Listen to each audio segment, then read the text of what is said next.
Parker Gold usually eats a healthier lunch than this. Not too much sodium in there, if you think. I mean, my parents are all health nuts, so they're all trying to keep it, so it's a homemade lunch. Gold admits to eating a fair share of salty foods. Whenever I get gas, I get a pack of jerky, and then road trips is chips and all the time, and then eating chips and popcorn whenever I watch a movie. Whenever I don't want to make a food, I get something that's from the store, so it's like chips or beef jerky or anything like that.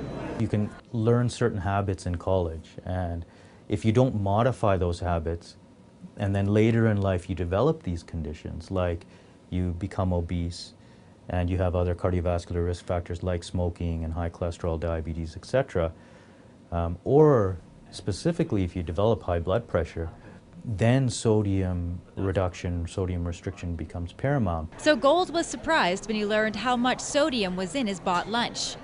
These noodles alone had 23 milligrams of sodium, and the chips? 540 milligrams. Does it seem like a lot to you? For these chips, yeah, I figured that they'd be a little bit more healthier. I don't really look at the back of them. It's recommended Canadians don't exceed 2,300 milligrams of sodium a day, but unfortunately most Canadians are exceeding that. 3,400 milligrams of sodium are being consumed by Canadians, and that puts Canadians at risk for chronic diseases, according to Padwell. 60% of the population is obese, 1/5 have high blood pressure, 1/4 have something called metabolic syndrome, 7 or 8% have type 2 diabetes. This is affecting most of society now. And so I think in that regard, if people can learn the right way to eat early, then it becomes much easier later in life. When it comes to food, economics is often the winner.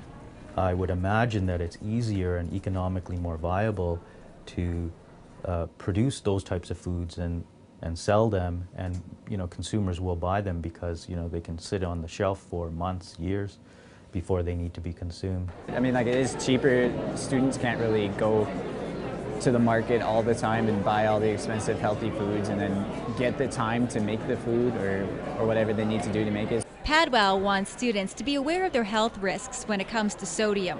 Many of them, for example, may have a strong family history of high blood pressure.